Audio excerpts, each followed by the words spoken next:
A little boy pointed behind my shoulder and whispered, "Don't go that way." I thought he was just a weird kid, but I didn't know. A man had been hunting me across the entire town, and by then, it was too late. Horror story number 1. Tonight's story comes from a traveler who took a solo road trip across America.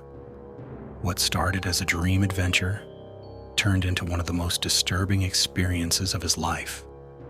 A forgotten roadside motel, a warning he should have listened to, and someone watching from the darkness. This is the motel at the end of the road.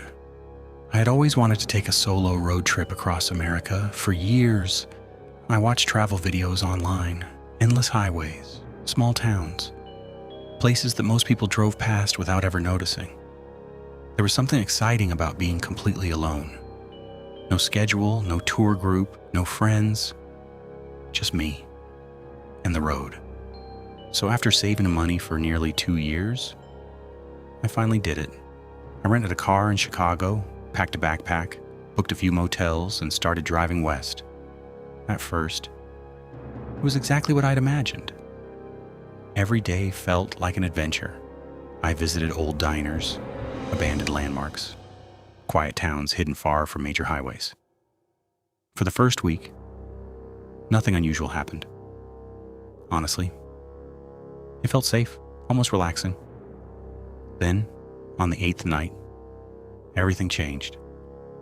I had spent most of the day driving through rural Iowa. The sun was already setting when I reached a tiny town I'd never heard of before. Population, less than 2,000. There wasn't much there. A gas station, a grocery store, a diner, a church, and a small roadside motel.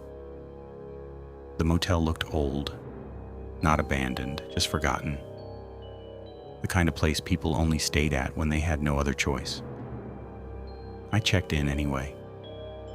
The woman behind the desk looked around 60 years old, friendly, quiet. She handed me a room key. Then her eyes shifted toward the parking lot behind me. Her smile disappeared, only for a second. Then she looked back at me. "You're traveling alone?" she asked. I nodded. "Yeah." She hesitated, then said something strange. "Keep your curtains closed tonight." I laughed, thinking it was some local joke. She didn't laugh, just keep them closed. Something about the way she said it stuck with me. But I didn't ask questions. I grabbed my key and headed to my room.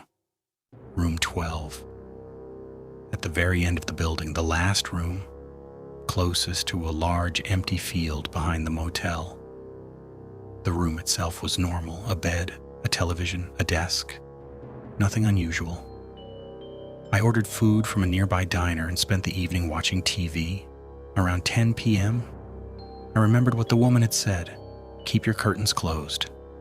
Curious, I walked over and peeked outside. Nothing, just darkness. A few distant streetlights, an empty field, no people, no cars, no movement. I shook my head. Probably just a strange local superstition. So I forgot about it. Around midnight. Then I turned off the television and went to bed about 30 minutes later. Tap. I woke up. Tap. Tap. At first, I didn't open my eyes. The sound stopped. The room was completely dark. Silent. I told myself it was probably a tree branch or maybe part of the building settling. Eventually, I closed my eyes again. Then it happened. Tap. Tap. Tap. This time, it sounded closer. I sat up, my heart beating a little faster. The sound was coming from the window. I stared at the curtains, waiting. Nothing happened. The silence returned. After a few minutes, I convinced myself I was overreacting. Then my phone buzzed. A text message, unknown number. The message contained only 3 words. Open the curtain. I froze. For a second, I genuinely thought it was some kind of prank. I checked the number. No name, no contact, nothing, just an unknown number. Then another message arrived. Look outside. My stomach tightened. I slowly got out of bed, walked toward the window, and stopped. The woman's warning suddenly came back to me, keep your curtains closed. For several seconds, I just stood there, thinking. Then curiosity won. I pulled the curtain aside only an inch and immediately wished I hadn't. Someone was standing in the field, watching my room, perfectly still, not moving, not walking, just standing there. Maybe 50 yards away, I couldn't see a face, only a silhouette. My blood ran cold. I let the curtain fall shut immediately. Maybe it was a random person, maybe someone walking home, maybe. But deep down, I knew that wasn't normal, especially at midnight, especially in the middle of an empty field. I locked the door again, checked the windows, then sat on the bed, trying to calm down. 10 minutes passed. Nothing happened. Then another text arrived. Why did you close it? My heart nearly stopped. Whoever was outside could see me. I grabbed my keys, ready to leave. Oh, then stopped. Maybe I was being ridiculous. Maybe someone was messing with tourists. I didn't want to drive through unfamiliar roads at 1 in the morning, so I stayed. That decision almost got me hurt. Around 2 a.m., I heard footsteps, not outside, inside. Directly outside my motel room, slow footsteps, walking across the concrete walkway, then stopping. I'm right outside my door. I held my breath. The handle moved. Once, twice, 3 times. Someone was trying to get in.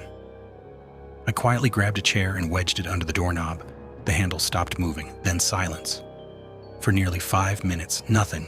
Then, 3 knocks. Slow, deliberate, knock, knock, knock. No voice.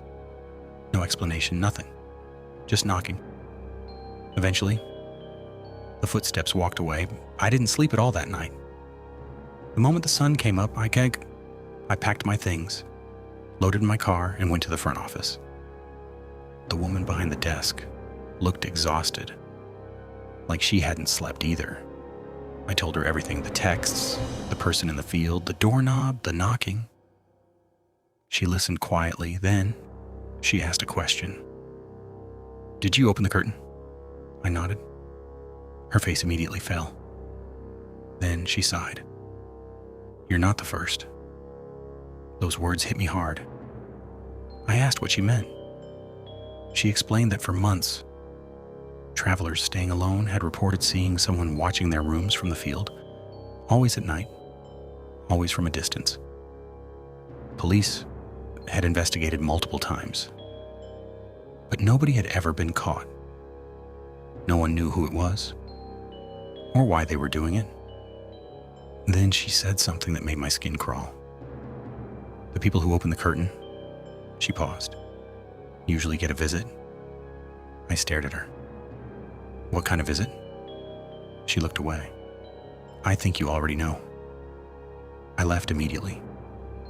The moment I got onto the highway, I felt better, safer, like the whole thing was finally behind me. Then my phone rang. Unknown number. I ignored it. It rang again and again and again. By the time I stopped for gas, I had received 27 missed calls, all from different numbers, every single one unknown. I changed my route, changed hotels, even bought a new prepaid phone. Eventually the calls stopped. The police never found the person, no arrests, no suspects, nothing. 3 years have passed since that trip. I've traveled plenty of times since then, but I never stay in roadside motels anymore. And sometimes, late at night, I still think about that silhouette standing in the field, perfectly still, watching my room, waiting for me to look outside. Because the part that still bothers me most isn't the knocking, or the phone calls, or even the person outside. It's the fact that whoever sent those messages knew exactly when I was standing at the window. And that means they weren't just watching the motel, they were watching me long before I ever noticed them. And sometimes When I wake up in the middle of the night, I still wonder what would have happened if I'd opened the curtain just a little bit more.